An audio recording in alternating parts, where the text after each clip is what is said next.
Welcome to another session of Toxic Tuesday. Therapy for the people. My people. I don't want that static. I got stuff to overcome cause it's real traumatic. Yeah, I'm feeling more schematic.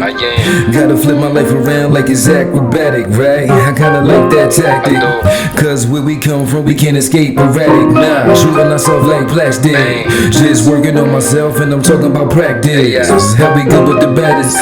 Cause he did it for the people, never did it for batches. Word, that's the thing that matters. Now I'm serving y'all up like a truck with platters. True, this food for the fanatic. What you know about real, you too cinematic. Nah, chasing your dream, that's systematic. So even when I'm asleep, best believe I'm at it. Let's get this session started. Thank y'all for tuning in. What's up, world? It's the King Omar Sharif. I welcome you back to another Toxic Tuesday where we turn our bad into good situations. Toxic Tuesdays are all about you, your mind, your body, your soul. I believe if we can control those three things, we'll find happiness. Tonight on Toxic Tuesday, session number 27. Thank you, Creator. We got another good conversation for y'all. It's going to be entering the mind of an educator.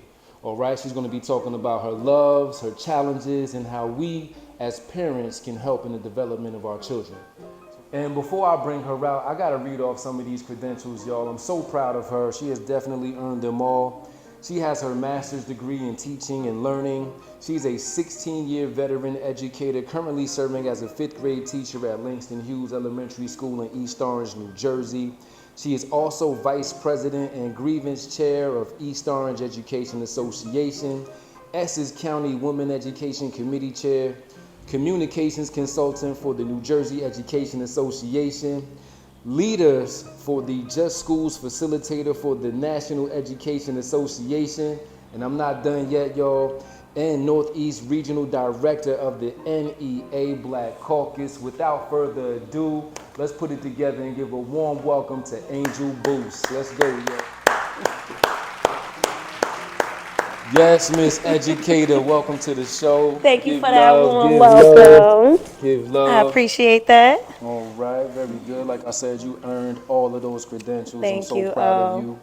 Now, this is the Mind, Body, and Soul channel, Toxic Tuesday, and I'm also promoting mental awareness, mental health.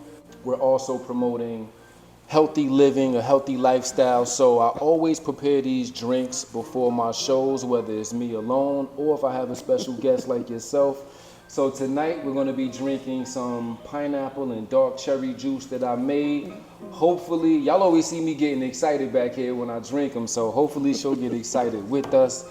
I really and truly thank you for coming out here and being a part of this. I know we're going to reach somebody, so salute to you. All right, and cheers. Salute to us, and hopefully it's good.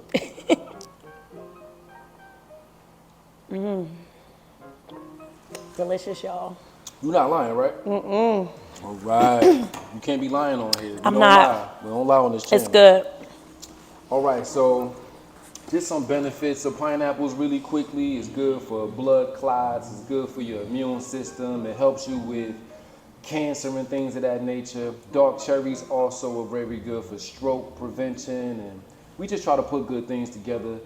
Y'all need to implement these things. It's very easy to make. Cut that pineapple up. Drop them frozen dark cherries in there. Add that honey and spring water. Put it in a blender and voila. And it's delicious. It is. You're not lying, right? I'm not lying. All right. We vouching. All right, so you've been an educator for 16 years. Yes. Has it always been in East Orange? It has always been in East Orange. That's where I started in 2007. Okay, and you're from East Orange? I'm from Orange. You're from Orange, yes. right? There's a lot of oranges out there, yes. y'all. So, okay. So that's very good. So what led you into wanting to become an educator? So I have to honestly say it was never my plan. I actually went into college majoring in business and economics. Okay. And my senior year, it was my intention to continue in the business route, but right after graduating college, I got pregnant with my son. Okay. And I considered the long hours and what I was already doing interning as a senior. And I spoke to a friend of mine, and she was like, why don't you think about education and go out to alternate route? Okay. And so I decided to go alternate route to be able to be more present as a mom, have the same schedule as my son. Nice. And it actually ended up probably being my destiny because it became natural to me. I know I've helped a lot of people along the way, so it definitely called me the career Nice. rather than me go to the career. Nice. Now, I recall when we was back in school, kids being bad as I don't know what. And they Are still they are. still are? Yes, they are. Really? Yes. With the name calling, Yes. the jokes. Yes. Has anything changed? No, and it might be worse nowadays because of the Oh, aspects of no. social media. And it's just a whole nother level to it. The access to phones, because it was new to us Right. back in the day. We were like the initiators of the cell phones back Okay. in our age. So it's definitely the same Okay, in a lot of so respects. and y'all kids, come on now. We gotta quit a little bit. You gotta stop going so hard. Now, I was on both ends. I'm sure you was on both Yes. ends as well, and we know how brutal school could be. Even as an elementary school, going into high school, brutal. Let's do better, y'all. So you kind of stumbled into becoming an educator, not playing, You right? know. So you did it, and then you felt like, okay, this is what I'm supposed to be doing. Because at this Absolutely. point, when I asked you about it, you jumped on board so quickly, and this is without me knowing how deep you were into it and how much your passion was for it, how strong it was. Yes. So what do you find most rewarding about teaching in the inner city? So, having grown up in Orange and having some educators that were amazing, having others who were terrible, I decided when I did choose the career that I wanted to be the educator that I admired. Nice. I wanted to be someone children could talk to, could relate to, who could understand them. Because in my experience with the educators who were not that way, I always felt a little intimidated. I didn't feel I had the environment that was comfortable and nurturing enough for me to be focused on learning. And so I wanted to be able to create that in as many spaces as I could for as many kids as I could who were like me, having been a child who dealt with a lot of trauma growing up and things from home translating into how I was behaving in school. I know what comes with a child, a whole child. I know what they're dealing with when I see them.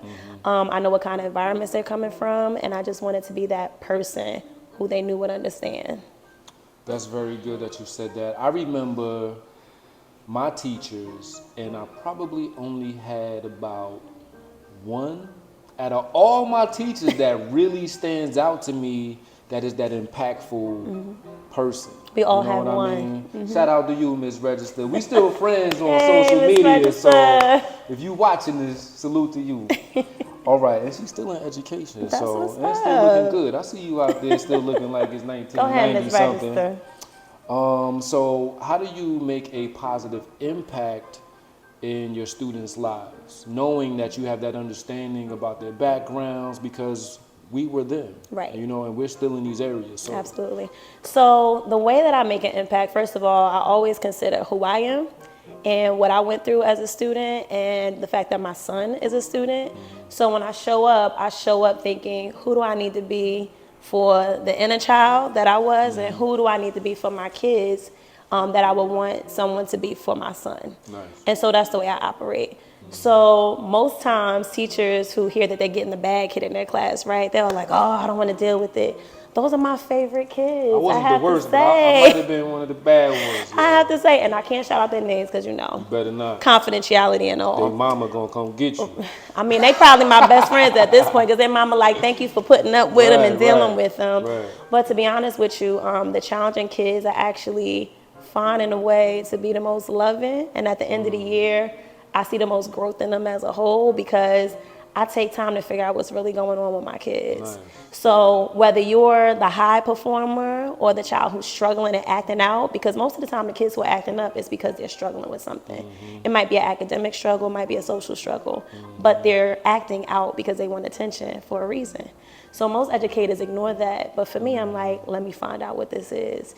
And so sometimes being an educator, you have to take time to get to know your students. You can't just show up and teach them the math and the reading and the science and social studies and move on with your day. Right. Like, you got to get to know the whole child first. And so sometimes just having lunch with them, having a sidebar, what's going on with you? Why are you acting like that today? Or, and they're like, well, I didn't get a lot of sleep last night. Well, why not? Well, my uncle moved in with his family, and now I'm sharing a room with them, and little Johnny peed the bed, and then I woke up and I was...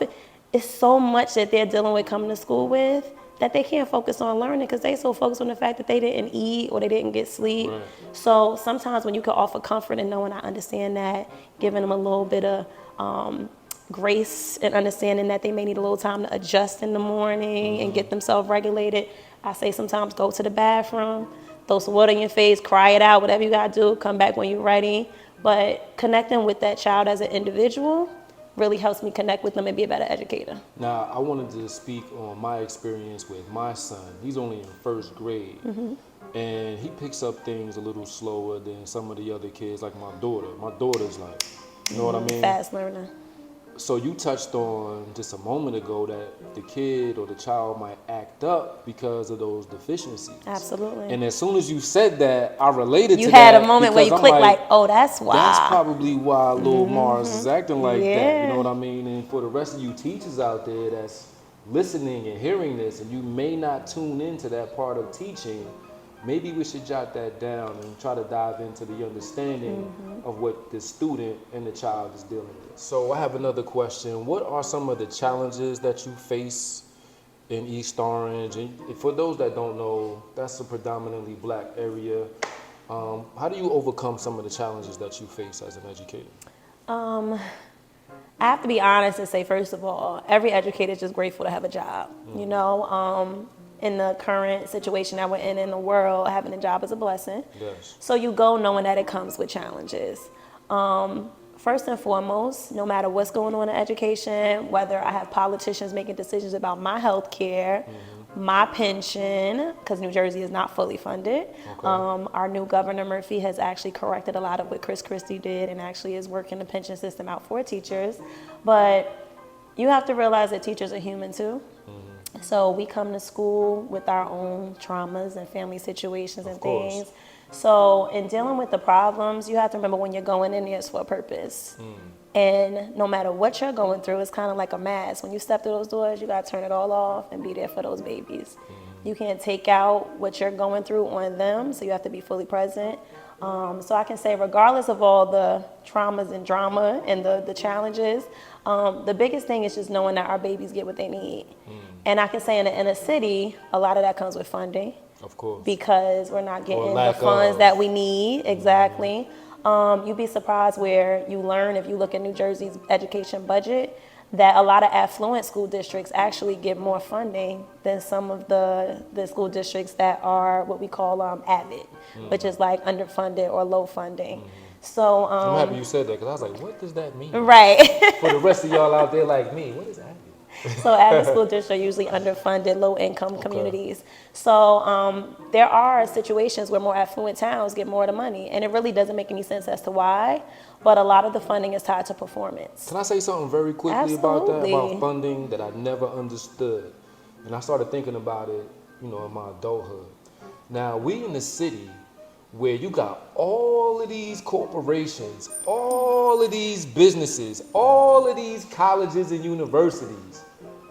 All the money is coming through where we are. Right. Our streets, where we live at, where we catching the buses and the trains at. But we don't have none of the money? That doesn't make sense to me. No. So even if more companies got involved with sponsoring education in their cities where they're making all this money at, and these are big time corporations, y'all, they got to get more involved with us as the community. Absolutely. Would you agree? I would agree. And a lot of the times, a lot of the towns that have more A1 or what they call rateable businesses, they do contribute a lot of taxes to the town, but the town may not always use that tax money specifically for Bad education. distribution. Right, exactly. And because funding can be tied to performance, what's going to happen to affluent school districts? They're going to perform better because their parents make more money. They may have the resources to get more tutoring and the support that their children need, while in the other districts that aren't as affluent, they don't have the money to do that. You got parents working 2 or 3 jobs just to get by, to feed their children, to pay the rent or pay the mortgage. So in those situations, it makes absolutely no sense how you expect the child to perform well enough for the school district to earn more money. So we should be pouring more money into the lower income and struggling school districts rather than affluent, but it doesn't always happen that way. Probably never. And that's why we need to be involved in government and make sure that we're electing politicians who actually are vested in our children and education in our towns, because it makes a difference how they vote. I like how you just put that in there. Absolutely. Politics, education, all of that All of it's connected. You know All what of I it's mean? connected. What strategies do you use to motivate your students to learn and succeed? So one is relationship building. Like, I cannot emphasize that enough. If you don't take time to get to know the children that you're teaching, they're not going to be 100% receptive to what you're actually trying to pour into them. If a child feels... Are you the cool teacher?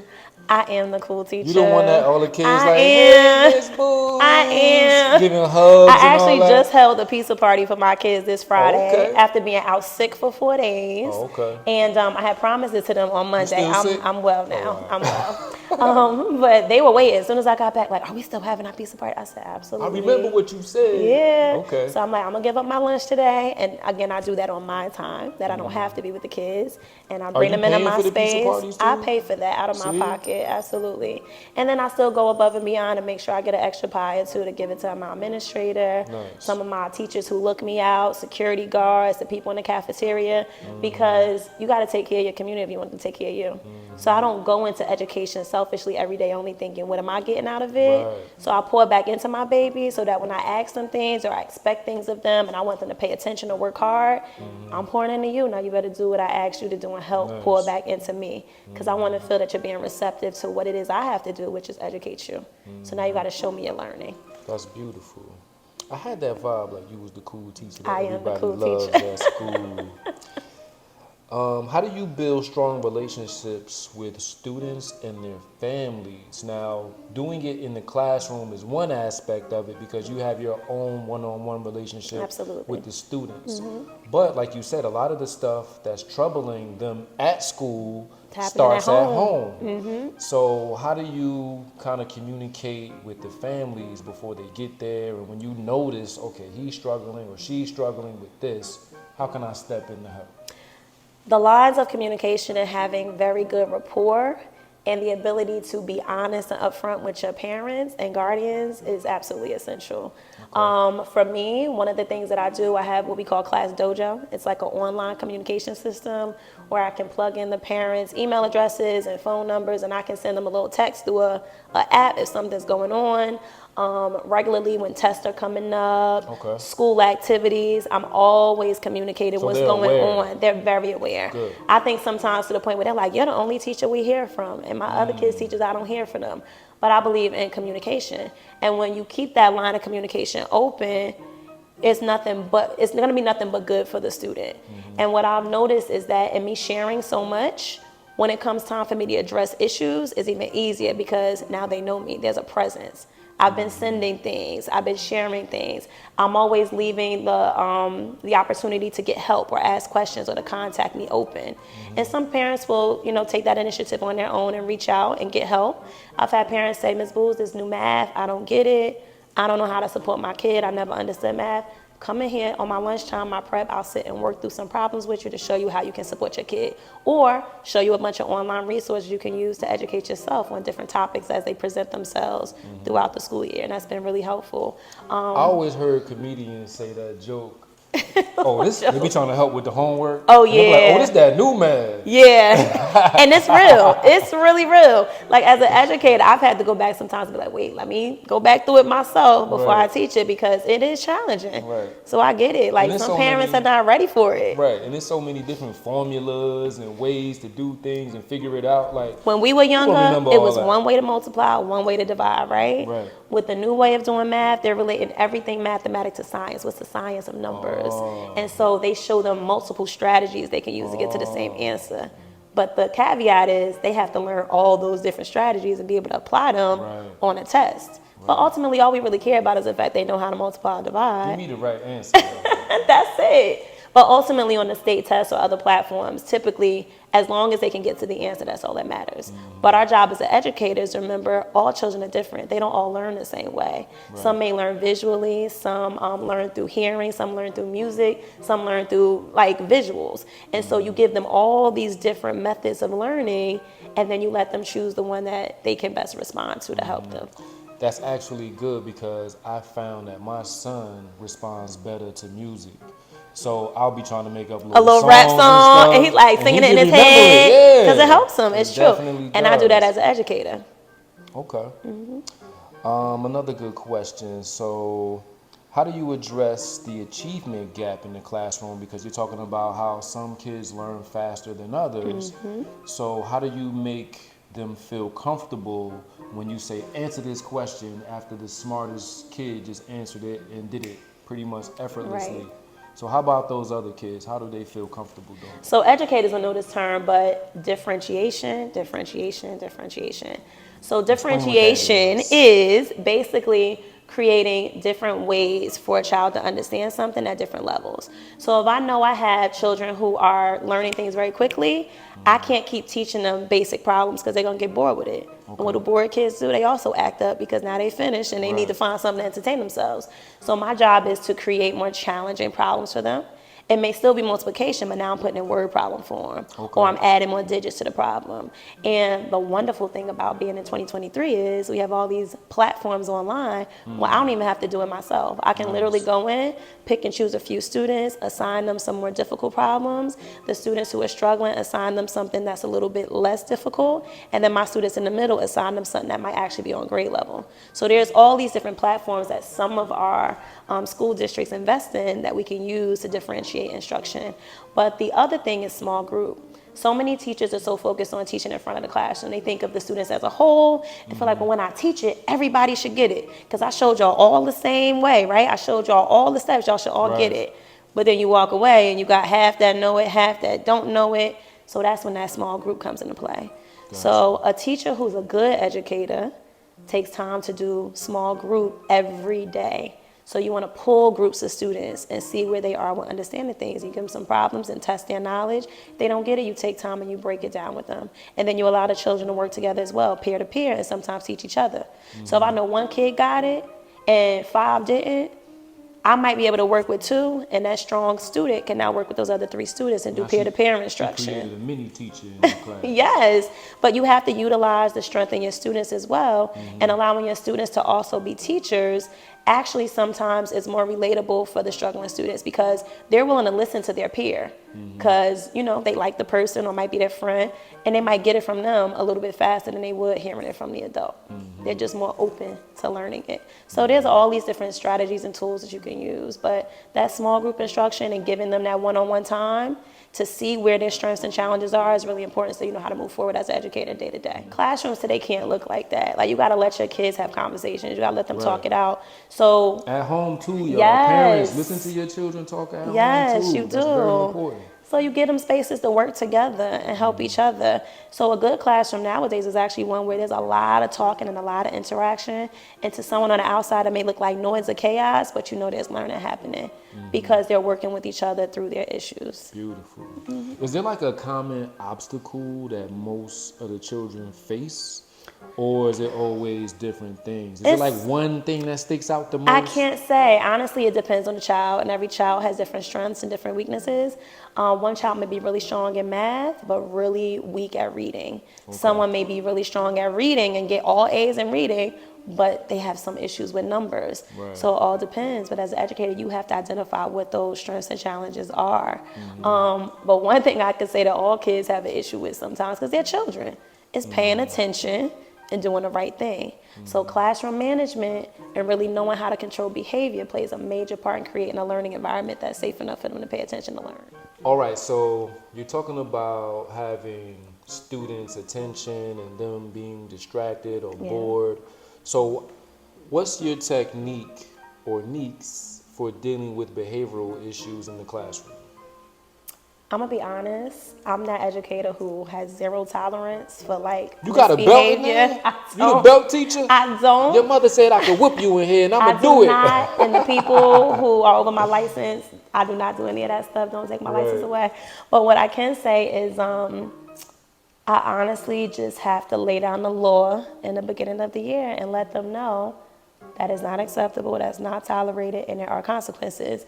And with teachers, just like with parents, you have to be consistent and do what you say you're gonna do. Yes, y'all. So, with me as an educator, if I say I'm keeping you for detention, trust and believe I'm giving up my lunch and they're gonna be with me for detention.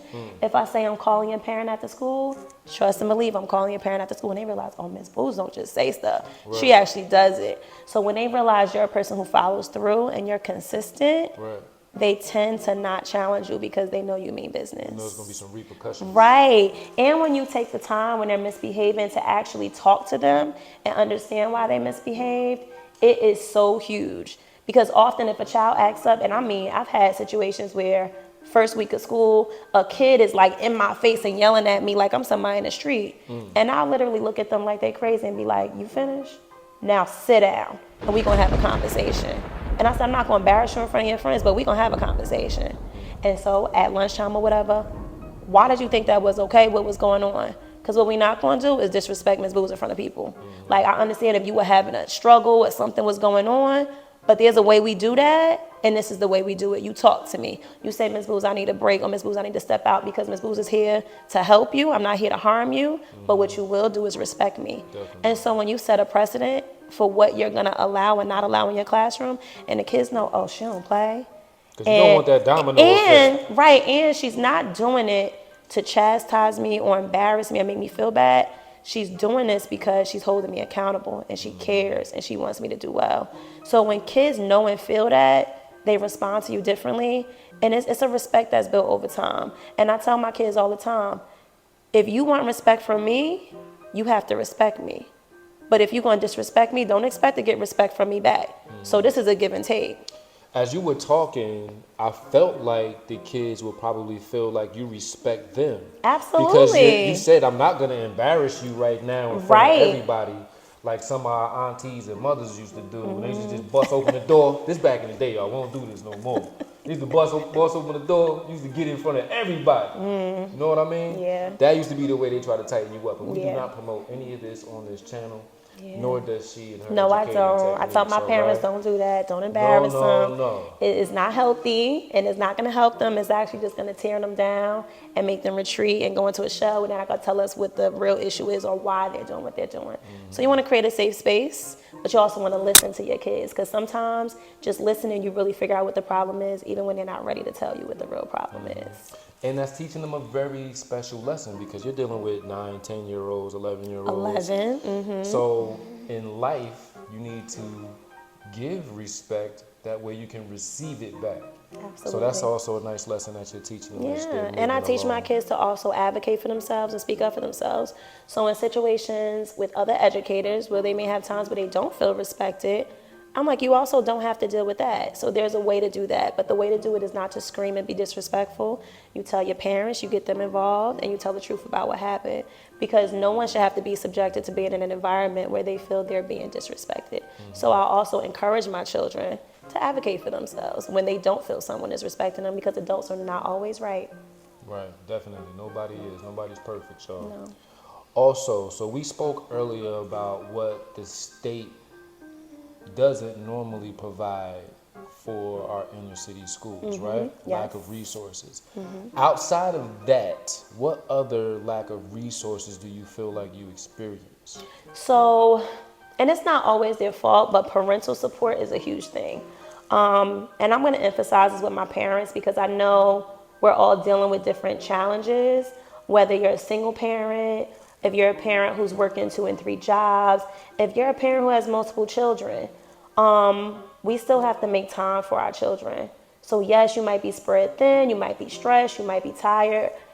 And I'm sorry, but when we made a decision to be parents, we made a decision to also be there for our children.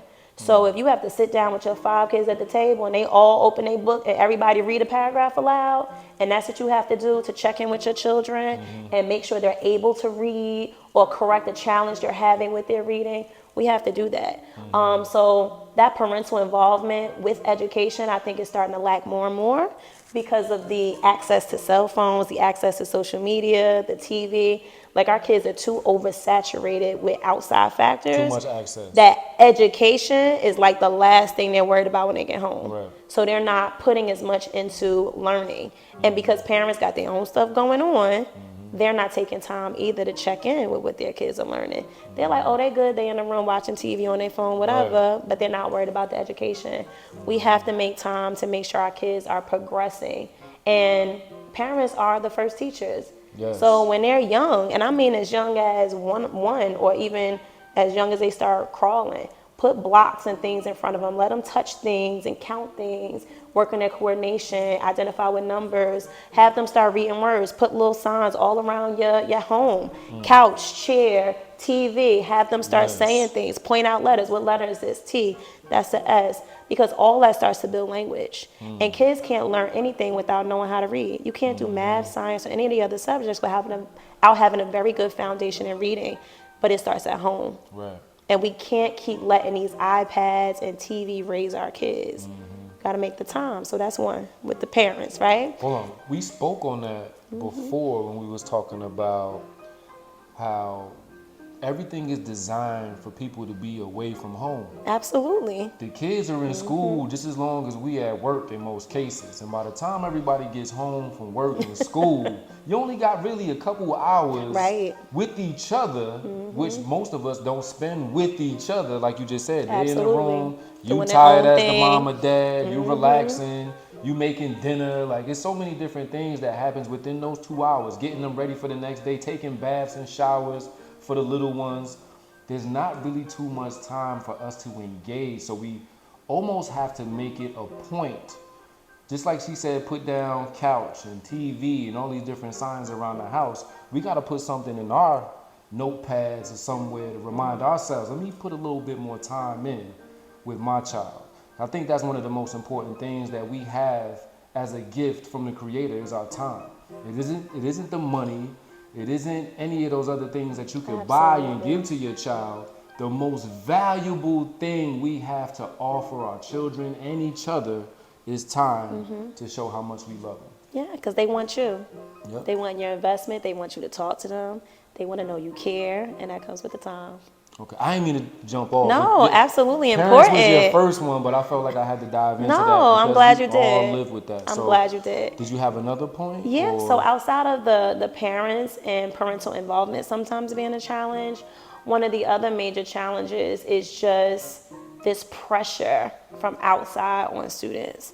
Social media has made it seem as if everybody has to be a certain way, right? So those pressures extend to our children.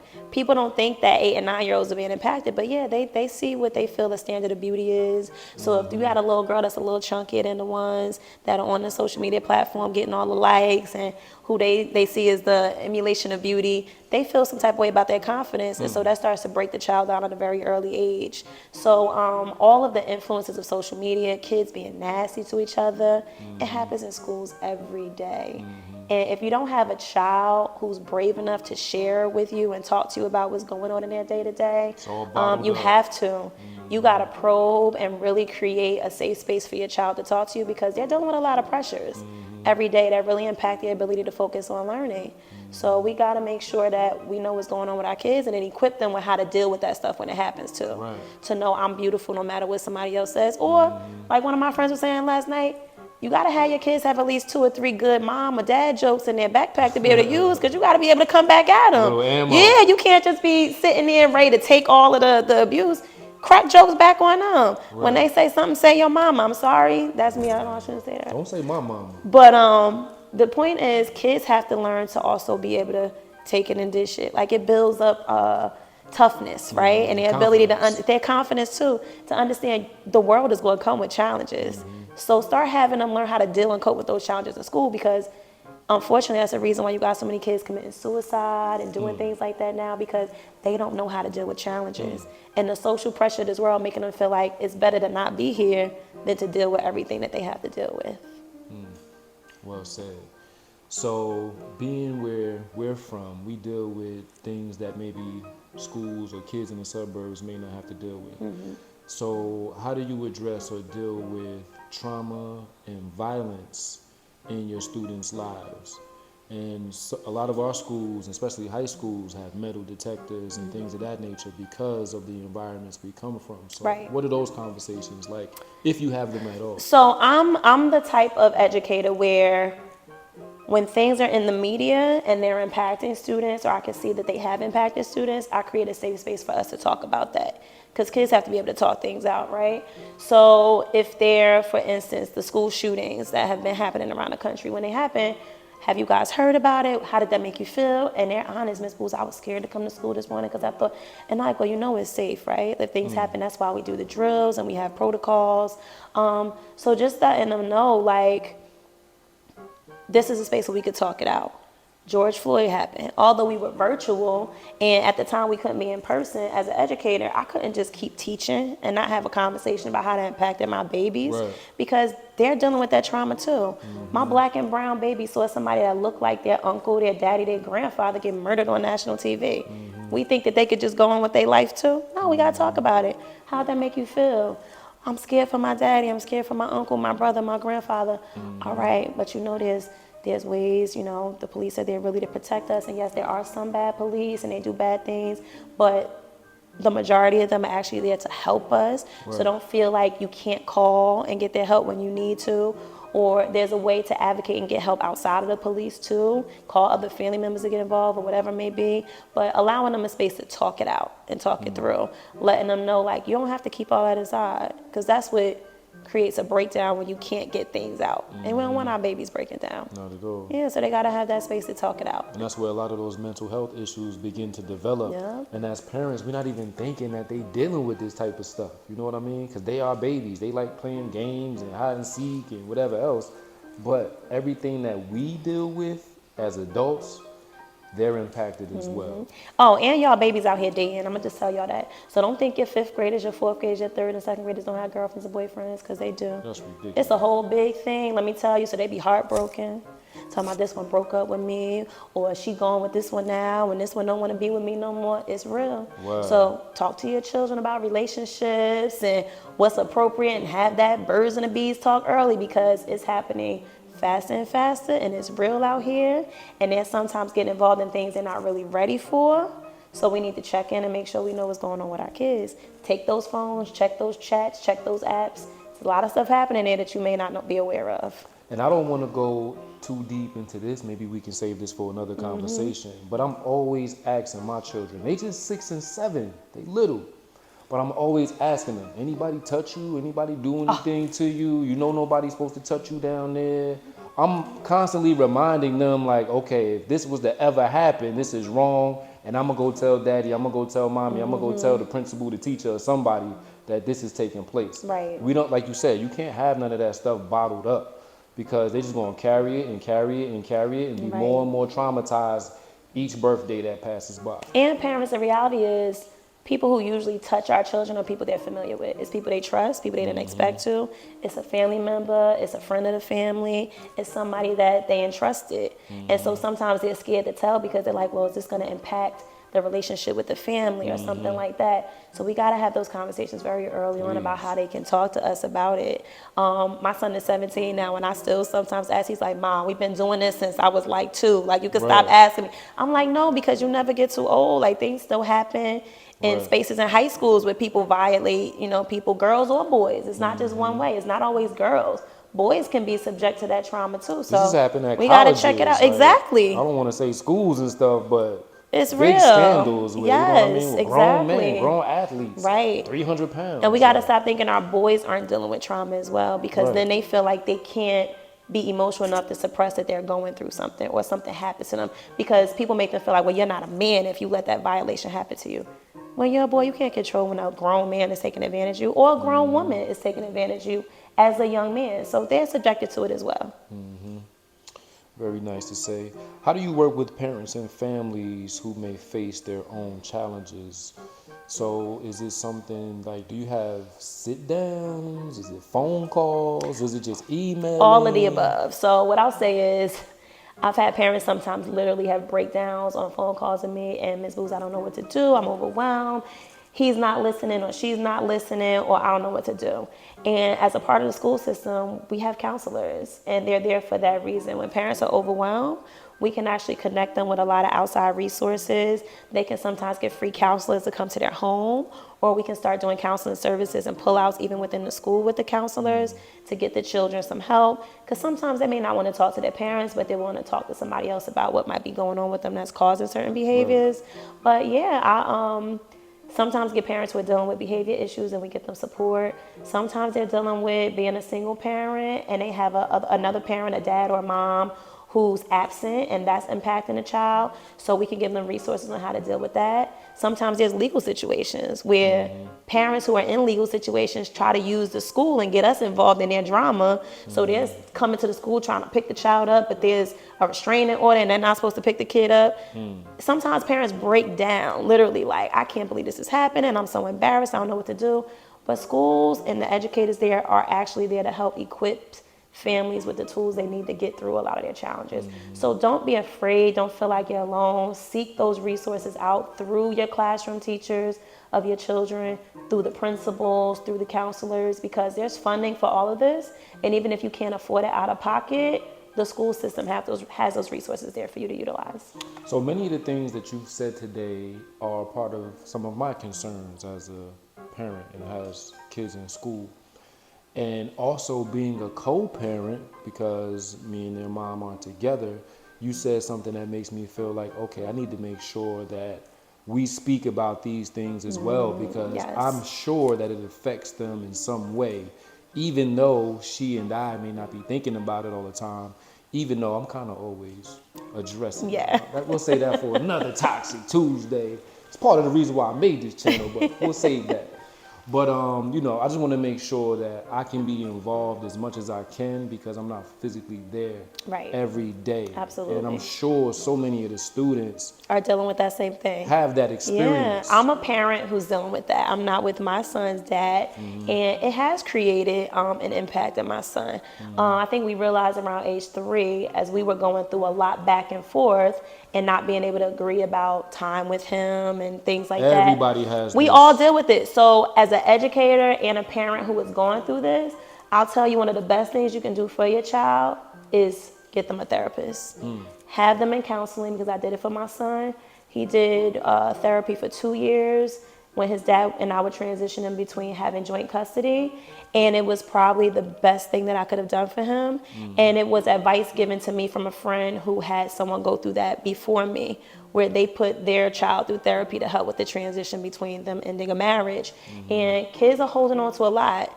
And it starts to bottle up in them and they don't want to talk to their parents. They don't want them to choose sides. So sometimes having that third party, that mediator, be someone they could talk things out with, they equip your children with how to deal with these things. It's okay to talk to mommy and dad. I'm telling the truth about how you're feeling. Tell them when they argue how that makes you feel. Tell them you don't want to choose between whose house you have to go to. You just want to be here. If that's what you want to do, tell them that's what you want. Because it's not always about y'all parents. Sometimes it is about the kids, so you got to put your stuff aside. And I know it takes time for us to get there sometimes because you got to work through your own stuff. But always keep your children and how they're being impacted at the forefront. And counseling and therapy is a great way to do that for your children. I'm always promoting seeking support from therapists or somebody else that can hear you speak about whatever it is you're dealing with. And now it doesn't matter how young your child is, allow them to have that connection with somebody where they can get it out like you just mentioned. And remember, they can get it through school for free through those school counselors Go if you ahead. can't do it through your insurance. Now that was a key gem because a lot of us are probably like, I can't pay for no therapist. So I'm so happy that you said that. Yeah. Beautiful. Now we're talking about everybody else's challenges and your challenges. How do you maintain your well-being dealing with so many other people's challenges? So this is your profession. This is what you've decided to do, and you love what you do. I do. But What do you do to maintain your well-being? I have to say it's been a work in progress. I've been in this profession for 16 years, so in the very beginning, it was very overwhelming. People sometimes say when you're in the service profession, you can just show up and go home, depending on what that service profession is. As an educator, you never really leave anything at work. So when those children are having traumas at home, or you know someone is being abused, or you know a kid is struggling with something, you don't just leave the building and that leaves with you. You take all that stuff home. So sometimes I've had nightmares about it. I'm concerned about my kids and wondering how they are when they had to go home and deal with this abusive parent, or they're in a situation where they're not comfortable. But what I can say is I now, with my 16 years of experience, I go home every day knowing that I did absolutely everything in my power that I could do for every single one of my students. So I have no regrets. I take care of myself by giving them as much as I can when I'm able to give it to them, equipping them with what they would need to kind of deal with their challenges or talk to their family members about their challenges. And then I go home and I make space for myself.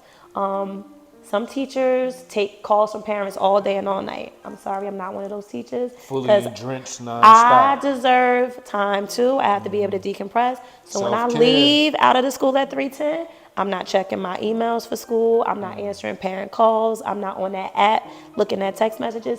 If I didn't get it by 3:10, tomorrow 8:15 when I start school is another day, and I'll get back to you then. But it's important to create time and space for yourself. It is important to check out of work and make you time. Me as well, and going through this career so long, you also get a lot of teachers complaining about things, and you take that stress on too of dealing with your colleagues and how to work together. So I create opportunities as many times as I can for self-care. As I know you mentioned, I get massages once a month. Nice. When I can get a facial every couple of weeks, I'll go do that. I also just make time to just chill and do nothing. Right. Sometimes people don't understand the value in nothingness, but sometimes I just want to lay in the bed or sit on my couch and just aimlessly just search the internet or do whatever, because sometimes doing nothing is the Relaxation. best self-care. So a combination of things, but yeah, Teachers, self-care. make time for yourselves out there. I think that's how you're able to give 110% in Yeah. between the hours of 8:15 and 3:10. Because if you were a teacher that was up till 11 o'clock dealing with issues that you was dealing with from 8 in the morning, then you're not going to have so much to pour into everybody the next Right. day, right? Right, and I will say in our profession, the work is never done. There's always going to be a paper to grade. There's always going to be something you need to go in and look at, or something you can prepare for. We're human. There is no way you're going to get everything done in a day. When that end of that workday comes, if it didn't get done, tomorrow's another day. You pick up where you left off, you start it again, and if it doesn't get done at the end of that day, guess what? The next day is another day. But you have to create time for yourself. So wait a minute. When do you grade papers then? So as a teacher, if you didn't know, because some people don't know this, we get what's called a prep period during the school day. Oh, okay. So we teach different periods, and then most school districts, you have at least a 40-minute preparation time. Nice. And then you also get another 40-minute lunch. I know that may vary depending on where you are, but during my preparation time, I do that. And sometimes also when my kids are working together or when they're doing things independently, I take advantage of that time as well to maybe do some things when they're working. So there's a way, and veteran teachers know, we know how to work it out and get it done. But again, sometimes taking things home is okay, but don't make it a regular practice, because you do deserve your you time and to shut work stuff down. I'm happy you mentioned that extra period, because if y'all are like me out there, we was wondering. When do you do does this she stuff? does it? There's no way she does it on her lunch break. Right. Oh, I do though. Teachers work through their lunch. We do. Well, that's because you often. know you're not doing nothing when you get home. Right. I'll be working through my lunch. I try too. to do that. Yeah, for sure. Exactly. All right, so the whole purpose of this interview with you today, and I thank you again so much, is to try to give light to not only parents, but to other teachers out there as well, and to whatever children might be listening to, right? You guys are very important. You're the futures. Yes, you are. But my question is, what advice can you give to the parents out there in ways that they can be more involved with their child's development? It's interesting because a friend of mine actually reached out to me about a week ago with a question very similar to what you're asking. He's a pastor of a church, and he said, I'm very concerned with the report that came out about like children's ability to read in a lot of the inner cities because every year they take state tests and then there's scores released on how those children are doing. And I think in this particular city, he pointed out less than 10% of the entire school district was reading on what they would call grade level, right? So essentially the children are failing based on where they need to be. So first and foremost, the first thing that you have to do is read to your children when they are out the womb. Even if you don't think it's mattering, I used to actually read to my son when he was in my belly. I would play music to him. I would just talk to him like he was already here. That creates language and it's exposure to words and just understanding conversation. What so many parents fail to realize is without a really strong foundation in reading, you can't learn or do anything else. And that's going to translate even into the job market, right? You can't even do certain work unless you can read the directions or know what to do. And that's So, no matter what profession you're right, in. no matter what profession you go into. So expose your child to letters, language. Some of the most successful adults and children are people who have conversation at home. And we'd be surprised, but honestly, the more conversation you have with your children, the more they're being exposed to words every day. And you may be saying a word to them sometimes, they have no idea what you're talking about. Teach your children to go into a dictionary and look up the meaning of that word or take time to explain what that word means. You actually said a few that I didn't know. That's why I had to say, Yes. can you explain what that is? I don't even know. Yeah. What is it? Which one? Abbott? Abbott school districts. Is that what Yeah, a that means T- low income. I know. I know. Yeah, now. ABBOTT. Thank you. You're welcome. But no, reading truly is fundamental. We've heard that probably a million times before. But it's true. Yes, but start with letters, have them all over your refrigerator, around your house. Start with small words. Like the more and more you expose your children to letters and words and language and reading, the more equipped you're actually making them to be successful in the world because it's going to translate over to everything. I know sometimes we might be cooking and we're busy. Your children could read to you in the kitchen for 20 minutes while you're cooking a meal. We talking about numbers. You could have them counting out ingredients to the recipe you getting ready to cook in the kitchen with you. All right, get those noodles in a bowl and I want you to count out 20 and then put 20 over here. And how much is 20 plus 20? There's so many ways to incorporate our little day-to-day things to make them a learning opportunity for our kids, but we don't. Combine the time Yes. so you can actually have time to do Yes, that. absolutely. And then like children just have to learn comprehension. And all comprehension is, because we hear this all the time, your kids aren't comprehending or they have low comprehension. I think I was told that at some point. It's understanding what you read. Right. So the best way to make sure your children are learning and they're comprehending is to ask questions. So even when they read to you or they're reading something, ask them, well, what did you read about? Okay, what did that character do? Why do you think they did that?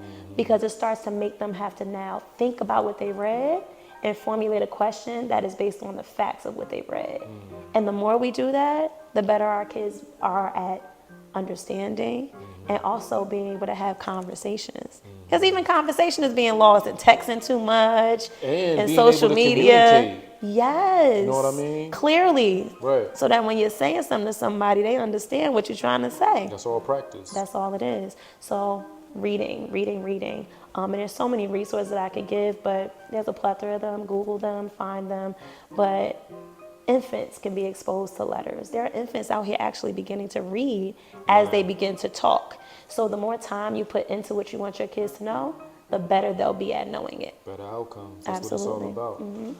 All right, y'all. I think we're going to wrap this up. We had a nice, long, very informative discussion, in my opinion. Again, I hope this video and these messages reach your household, your home, your head, and your heart so we can implement them to help our babies get better at life.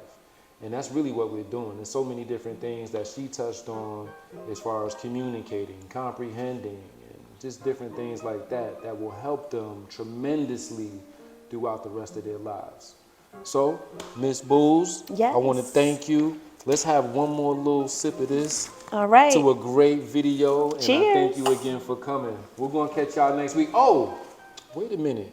Now, I like people to put their socials out there to get, their own exposure. So would you like to do that? Or Sure, how if you can have somebody any. reach you if they ever wanted to? Absolutely. Maybe a fellow teacher, maybe a parent or somebody like that. How could Absolutely. they find you out here? If you wanted more information on anything that you heard today, feel free to reach out to me at my email, which is angelboose@yahoo.com. That's ANGELBOOSE@yahoo.com. Or my Instagram, the1angelb, THEANGELB. And I'll be happy to support you and walk you through the steps and anything that you want more information about.